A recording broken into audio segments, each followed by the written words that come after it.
अस्सलाम वालेकुम dear students. Determinant chapter कर रहे हैं हम मैट्रिक्स एंड डिटर्मिनेंट का। तो आज हम जो टॉपिक उठाने जा रहे हैं that is minors, cofactors, adjoint and inverse of a matrix. ठीक है, तो इसमें ये सारे आपस में इंटर रिलेटेड है। आपको माइनर्स, कोफैक्टर्स और एडजॉइंट का नॉलेज होना चाहिए when you are talking about inverse of a matrix। तो जब आपने इनवर्स निकाला था एलिमेंट्री ट्रांसफॉर्मेशन से, वो थोड़ा मुश्किल हुआ था, थोड़ा मुश्किल टाइप का था, लेकिन फिलहाल इस के मदद से हम इनवर्स मालूम कर सकते हैं किसी मैट्रिक्स का, और वो भी बहुत इजी मेथड से कर सकते हैं। ठीक है, तो यहां पर सबसे पहले माइनर्स क्या होता है इसके बारे में पढ़ेंगे। ठीक है, माइनर्स किसी डिटर्मिनेंट का के एलिमेंट का अगर हमें मालूम करना है, माइनर जो है वो एलिमेंट का होता है, ना कि पूरे डिटर्मिनेंट का या पूरे मैट्रिक्स का। अगर आपको माइनर निकालना, वो नहीं, माइनर जो है किसी पर्टिकुलर एलिमेंट का निकालना होता है। फॉर एग्जांपल, अगर आपके पास इस तरह A11, A12, A21, A22 इस टाइप के डिटर्मिनेंट दिए हैं, तो इसमें हर एक एलिमेंट के साथ हम एक नंबर एसोसिएट करते हैं, that is called the minor. तो A11 का अपना माइनर होगा, A12 का, A21 का। तो ये माइनर होता क्या है? ठीक है, the minor of an element,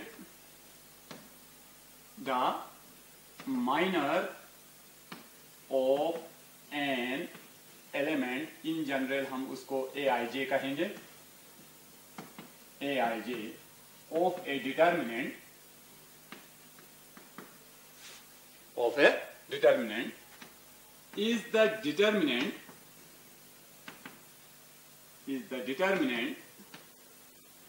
which left after deleting the ith row and jth column।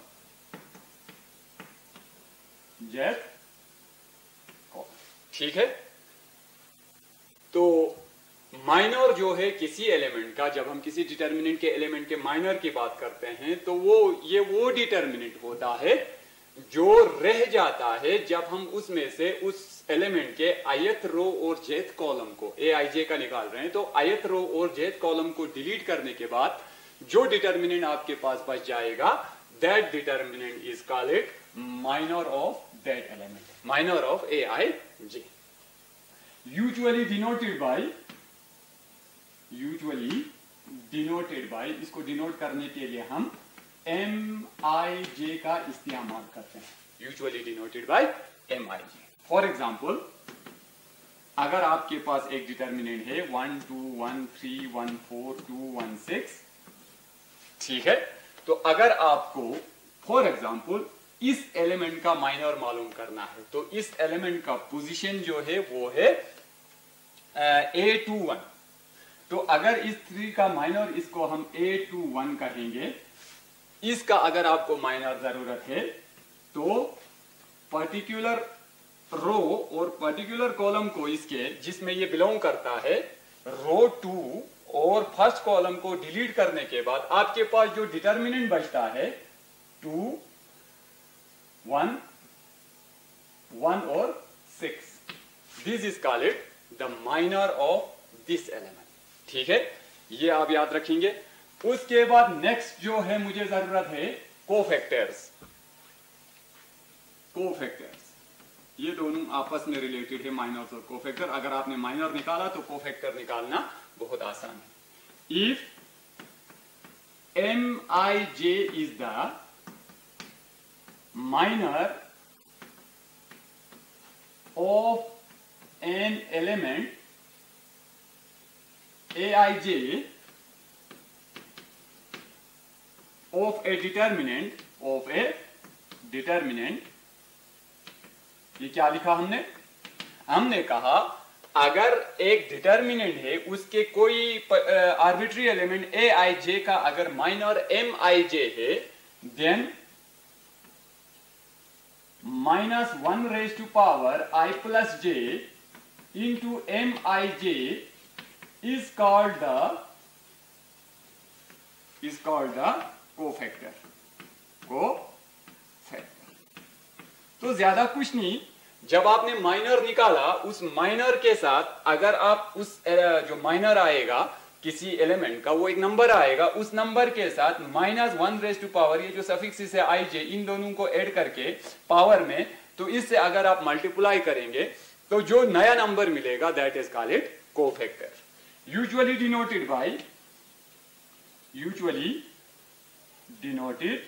Bye आप कोफैक्टर के लिए हम कैपिटल ए का इस्तेमाल करते हैं, अमूमन AI।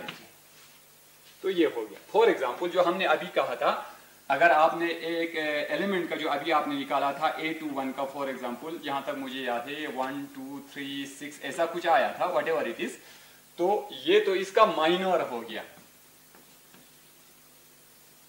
M21 इस एलिमेंट का आपने माइनर निकाला था, ये आ गया। तो और ये आ गया 6 1 6, ये 0 आ गया। सॉरी, अगर हम कोई नंबर उठाएंगे तो आपको ज्यादा इजी लगेगा।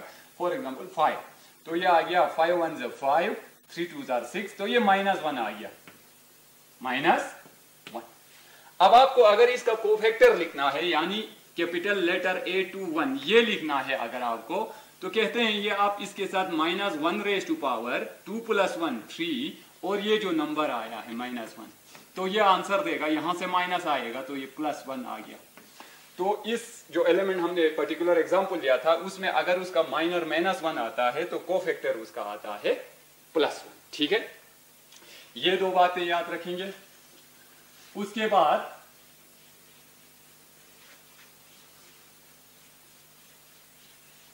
थोड़ा और आगे बढ़ते हैं, एक और यहां पर टॉपिक में है हमारा एडजॉइंट। एक मैट्रिक्स के साथ एसोसिएटेड है एडजॉइंट लफ्ज, एडजॉइंट ऑफ ए मैट्रिक्स। तो ये क्या होता है? द मैट्रिक्स ऑफ कोफैक्टर्स हमने निकाला, तो द मैट्रिक्स ऑफ कोफैक्टर्स, जितने भी एलिमेंट होंगे उस मैट्रिक्स में हर एक एलिमेंट का एक कोफैक्टर आएगा, तो उन सारे कोफैक्टर को लेके आपको एक मैट्रिक्स बनाना है, लेकिन वो डायरेक्टली नहीं, इसमें कुछ करना पड़ता है। The matrix of cofactors after transposing, transpose करना आता है, आफ्टर ट्रांसपोजिंग कोफैक्टर्स का मैट्रिक्स तैयार करना है, लेकिन उसको ट्रांसपोज करना है। ट्रांसपोज करने के बाद जो मैट्रिक्स बन के आएगा after transposing is called adjoint of the matrix. अब इन सारे केस में मैं यहां पर मेंशन तो नहीं करूंगा, मैट्रिक्स का स्क्वायर होना लाजमी है हर एक में। ठीक है, उनका स्क्वायर होना लाजमी है, मैंने लिखा नहीं यहां पर, क्योंकि स्क्वायर मैट्रिक्स का ही आप एडजॉइंट मालूम कर सकते हैं। ठीक है, तो क्या लिखा है एडजॉइंट का definition? The matrix of cofactors after transposing is called it is adjoint, adjoint. तो उसके बाद आता है, हाँ, इस इनवर्स करने से पहले एक छोटा सा डेफिनेशन, सिंगुलर मैट्रिक्स।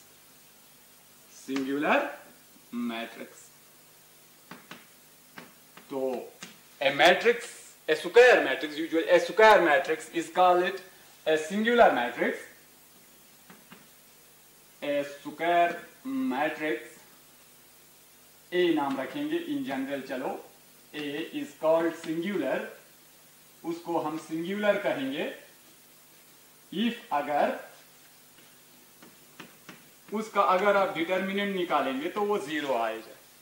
ठीक है, अगर एक स्क्वायर मैट्रिक्स का आपने डिटर्मिनेंट मालूम किया और वो डिटर्मिनेंट 0 आ गया, तो आप उसको कहेंगे कि ये एक सिंगुलर मैट्रिक्स है। तो एंड नॉन सिंगुलर इसका अपोजिट हो जाएगा फिर नॉन सिंगुलर। तो नॉन सिंगुलर में ज्यादा कुछ नहीं, आपका डिटर्मिनेंट जो है वो नॉट इक्वल टू 0 होना चाहिए। तो ये डिफिनीशन इसलिए क्योंकि हमें जाना है इनवर्स पर, तो इनवर्स जो है सिर्फ उन्हीं मैट्रिक्स का पॉसिबल है जो कि नॉन सिंगुलर होगा। आपके बुक में एक थ्योरम भी है, वो थ्योरम देख लीजिएगा, उसमें प्रूफ लिखा हुआ है साथ में, ज्यादा मुश्किल नहीं है, एक सिंपल सा थ्योरम है। तो आप वो थ्योरम भी देख लीजिएगा, हम यहां पर स्किप करेंगे क्योंकि ऑलरेडी आपकी बुक में वो अच्छी तरीके से प्रूफ करके है। इतना याद रखिए, जब आप इनवर्स की बात करते हैं किसी भी मैट्रिक्स का, उस मैट्रिक्स का नॉन सिंगुलर होना बहुत जरूरी है। सिंगुलर मैट्रिक्स का इनवर्स पॉसिबल नहीं है। जब भी किसी मैट्रिक्स का डिटर्मिनेंट 0 हो जाए तो आप कह लीजिए कि इनवर्स डज नॉट एग्जिस्ट। लेकिन जब आप नॉन सिंगुलर होगा वो मैट्रिक्स, तो उसका इनवर्स होना लाजमी है। किसी भी स्क्वायर मैट्रिक्स जिसका अगर डिटर्मिनेंट नॉन जीरो आता है तो उसका इनवर्स तो निकलना ही निकलना है किसी भी सूरत में। ठीक है, ये बातें कुछ याद रखेंगे, सिंगुलर और नॉन सिंगुलर मैट्रिक्स। तो अब उसके बाद फाइनली हमारा आता है इनवर्स। वो थ्योरम जो मैंने यहां पर मेंशन किया वो आप जरूरी देखेंगे अपनी बुक में। तो inverse of a matrix, inverse of a matrix. तो जो एलिमेंट्री ट्रांसफॉर्मेशन से आपने इनवर्स निकालने की कोशिश किया था वो थोड़ा मुश्किल था, लेकिन फिलहाल यहां पर हम इनवर्स जो है एडजॉइंट, माइनर्स, कोफैक्टर्स, इन सब का इस्तेमाल करके जो निकालेंगे वो बहुत ही इजी होगा। If A is a non-singular square matrix, अगर आपके पास एक स्क्वायर मैट्रिक्स है non singular matrix, then A matrix B square ही होगा, then A matrix B is called inverse, is called the inverse of A, inverse of A if AB is equal to BA is equal to an identity matrix। तो अगर कोई square matrix दिया है non singular तो there exist, वहां पर निकलना ही निकलना है हमने कहा। तो और एक स्क्वायर मैट्रिक्स B को हम A का इनवर्स कहेंगे अगर A B is equal to B A is equal to I के बराबर हो। आई यहां पर रेफर करता है आइडेंटिटी मैट्रिक्स को, तो वो एक आइडेंटिटी मैट्रिक्स आना चाहिए। तो यूजुअली याद रखिएगा ये कम्यूट होना लाजमी है, कम्यूटेटिव होना। A B is equal to B A, अगर A B is equal to I होता है और बी ए नहीं आता है तो आप नहीं कहेंगे B is the inverse of A. तो A B is equal to B A is equal to I के बराबर होना चाहिए। एंड, और मैं यहां पर थोड़ा शॉर्ट करके जाता हूं, इन केसेस में अगर आपको इनवर्स निकालना पड़े, अगर आपको किसी भी मैट्रिक्स का इनवर्स निकालना हो, यानी ये बी मालूम करना हो आपको, तो आप यहां पर याद रखेंगे किसी भी नॉन सिंगुलर मैट्रिक्स का जो इनवर्स जो होता है वो बराबर होता है 1 divided by determinant of A into adjoint of A. अब आसान हो गया। आप कहेंगे आसान कैसे हो गया, हमने तो पहले किया था एलिमेंट्री ट्रांसफॉर्मेशन से, वो तो मुश्किल था, यहां क्यों आसान है? इसलिए आसान है, अगर आपको ये भी मालूम करना है तो आपको उसके लिए ये जो क्वांटिटी निकालना लाजमी है ये। अब इसमें प्रॉब्लम क्या है? एडजॉइंट ऑफ ए मालूम करना पड़ेगा, that is a straight forward process, उसमें तो कोई परेशानी नहीं है। कोफैक्टर्स बनाने हैं और उसको ट्रांसपोज करना, तो बन गया एडजॉइंट, उसमें कुछ सोचने की जरूरत ही नहीं पड़ती। डिटर्मिनेंट ऑफ ए निकालना है, ये तो बहुत बार किए हैं, किसी भी मैट्रिक्स का हमने डिटर्मिनेंट बहुत बार निकाला और बहुत ही इजी प्रोसेस है। तो ये दोनों क्वांटिटी जो इसमें इन्वॉल्व है निकालना बहुत ही आसान है, स्ट्रेट फॉरवर्ड है और कुछ भी याद रखने की जरूरत नहीं है इसमें, जबकि उसमें आपको बहुत सोचना पड़ता था जब आप एलिमेंट्री ट्रांसफॉर्मेशन से इनवर्स निकालने की कोशिश कर रहे थे। तो किसी भी मैट्रिक्स का इनवर्स निकालना होगा, उसका डिटर्मिनेंट मालूम कीजिए और एडजॉइंट निकालिए, इन दोनों को डिवाइड कर दीजिए तो हो गया आपका इनवर्स। कैसे? हम कुछ एग्जांपल्स आपके बुक से, एक्सरसाइज से कुछ क्वेश्चन उठाएंगे और उन्हीं से ये सारी बातें समझने की कोशिश करेंगे वन बाय वन। ठीक है, मैंने जानबूझकर यहाँ पर एग्जाम्पल किसी भी डिफिनीशन में नहीं उठाया क्योंकि एक्सरसाइज में बहुत सारे आपको क्वेश्चंस दिए हैं, तो क्यों ना उसी का ही प्रैक्टिस हो जाए। ठीक है, लेकिन याद रखिएगा आप जो दो थ्योरम में बात कर रहा हूं वो थ्योरम जरूर देख लीजिएगा कि आपके बुक में जो एक्सरसाइज से पहले जो थ्योरम है वो अच्छी तरह प्रूव करके है, 2 या 3 लाइन का है टोटल, तो आप उसको अच्छी तरीके से देख लीजिएगा। ठीक है, तो इसमें कुछ क्वेश्चंस करेंगे हम। आपके बुक का है exercise 4.5। Find adjoint of the matrix in exercise 1 and 2। इनमें से जो हमने मैट्रिक्स दिए हैं आपको, इनका एडजॉइंट मालूम कीजिए। तो अगर एडजॉइंट हो गया तो माइनर और कोफैक्टर दोनों जरूरत पड़ेगा, तो सब इसी में आ जाएगा। ऑर्डर 2 का ना आपके लिए ऑर्डर 3 का उठाएंगे। चलो ठीक है, थोड़ा लंबा हो जाएगा, टाइम हमारा खाएगा, लेकिन फिर भी नो प्रॉब्लम। तो ये है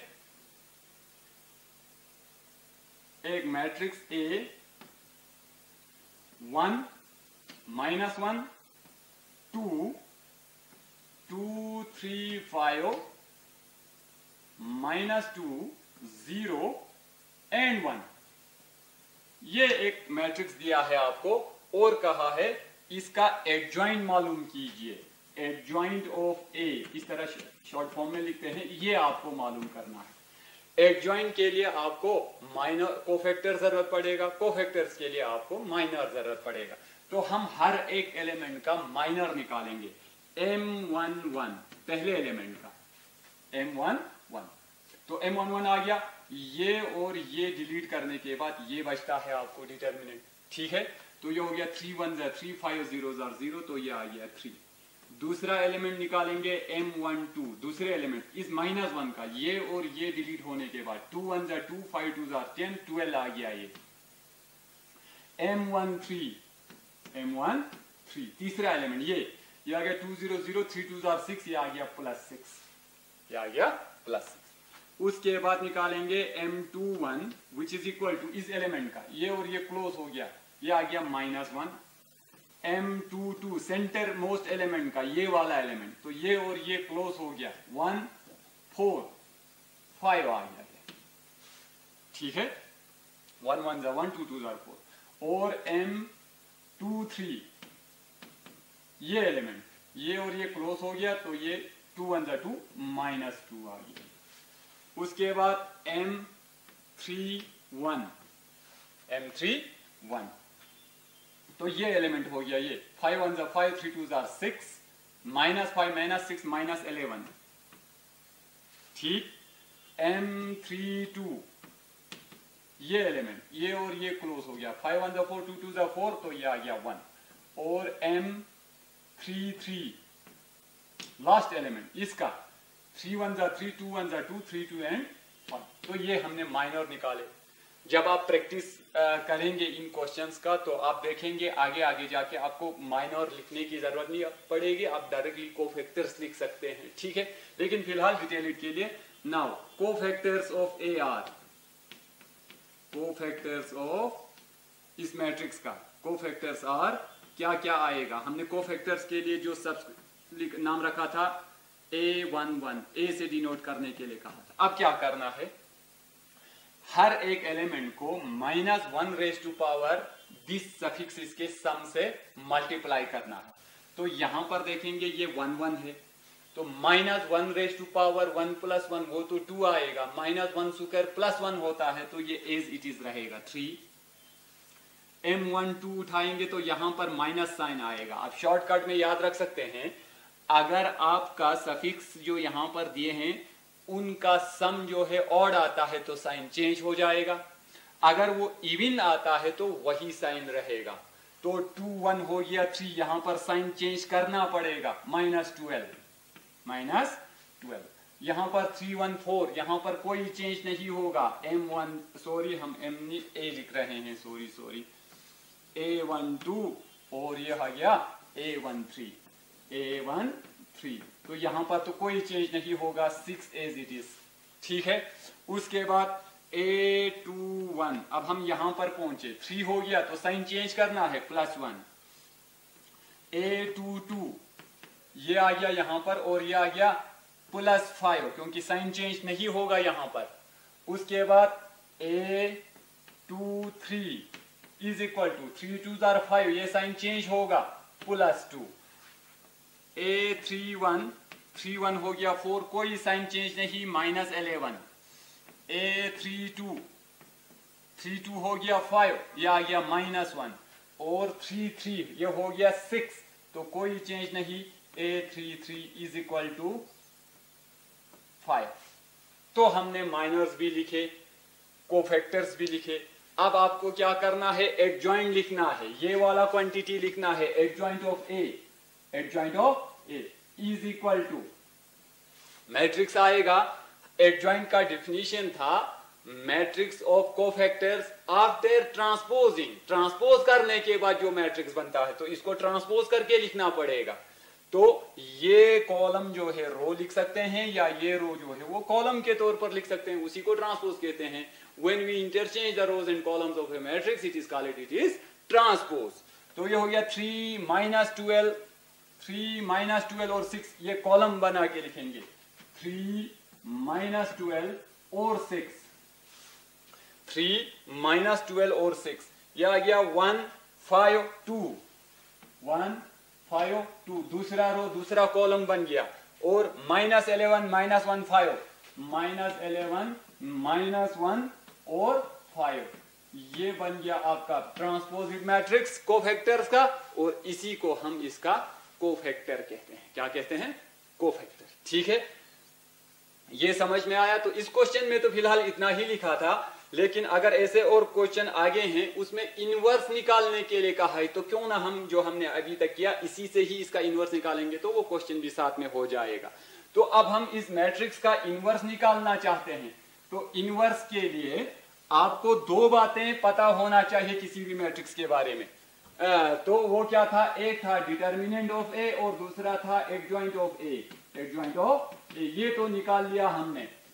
अब आपको सिर्फ डिटर्मिनेंट ऑफ ए चाहिए इसका इनवर्स लिखने के लिए। Also determinant of A is equal to, हमने डिटर्मिनेंट एक्सपेंड करना सीखा है, अब किसी भी रो या किसी भी कॉलम से इसको एक्सपेंड कर सकते हैं। तो चलो फर्स्ट रो से इसको एक्सपेंड करते हैं। 1 के साथ क्या आएगा, ये और ये क्लोज हो गया, 3 आ गया। उसके बाद दूसरा जो टर्म आता है डिटर्मिनेंट को एक्सपेंड, वो माइनस आता है, तो ऑलरेडी माइनस है, तो माइनस +1 इनटू ये और ये क्लोज हो गया, 2 1 2 5, ये 12 आ गया, 5 2 10, ये 12 आ गया। उसके बाद +2 के साथ ये और ये क्लोज हो गया, ये आ गया 6, 3 2 6, which is further equal to 3 + 12 + 12, 12 दूनी 24, 27। डिटर्मिनेंट ऑफ ए इज 27, 0 के बराबर नहीं है, नॉट इक्वल टू 0। तो इनवर्स को तो होना ही पड़ेगा, इसका इनवर्स एग्जिस्ट करना ही पड़ेगा किसी भी सूरत में। यही तो डिफिनीशन था जब हमने सिंगुलर नॉन सिंगुलर डिफिनीशन लिखा था, वहां पर कहा था कि आपको एक्सप्लेन दिया था, जब भी आप किसी भी मैट्रिक्स का determinant non singular not equal to 0 आएगा, उसका इनवर्स होना ही पड़ेगा, लाजमी है ये। ठीक है, therefore inverse exist, inverse of A exist, ये एग्जिस्ट करेगा। And A inverse is equal to, निकालने के लिए फार्मूला था 1 divided by determinant of A into adjoint of A. दोनों क्वांटिटी है आपके पास, ये आ गया 1 divided by determinant of A 27 into adjoint of A, यहां पर लिखा गया है 3 1 -11 -12 5 -1 6 2 5। तो हो गया इनवर्स इसका खत्म। आप 27 को अंदर भी ले सकते हैं या बाहर ही रख सकते हैं, नो प्रॉब्लम। चलो आप प्रॉपरली लिखेंगे, 3/27 1/9, 1/27 -11 divided by 27, 12 divided by 27, 4 divided by 9, मगर माइनस है ये ख्याल रखिएगा, 5 divided by 27, -1 divided by 27 and 6 divided by 27, ये यहां पर 2 divided by 9, 2 divided by 9, 2/27 and finally 5 divided by 27। This is the inverse of A. ये मैट्रिक्स जो यहां पर आया है, ये ए का क्या है, इनवर्स है। इनवर्स होने का क्या मतलब है, घर पर एज ए होमवर्क कर लीजिएगा, इस मैट्रिक्स से इस मैट्रिक्स को ज़रब कर दीजिए, आप मल्टीप्लाई कर दीजिए इन दो मैट्रिक्स को, और साथ में ये भी चेक कीजिए कि कम्यूट होता है कि नहीं। इससे इसको जरब कीजिए, ये प्री मल्टीप्लायर होगा, ये पोस्ट मल्टीप्लायर होगा। दूसरे केस में ये प्री मल्टीप्लायर, ये पोस्ट मल्टीप्लायर रख के आप इनको प्रोडक्ट कर दीजिएगा और आप देखेंगे आपका आंसर जो है वो ये आएगा 1000100001। This is called identity matrix. ठीक है, तो यहां पर हमारा जो अलॉटेड टाइम जो है वो खत्म होता है। इंशाल्लाह कुछ अच्छे क्वेश्चन के साथ हम नेक्स्ट लेक्चर में आपके साथ रूबरू होंगे। तब तक के लिए थैंक यू।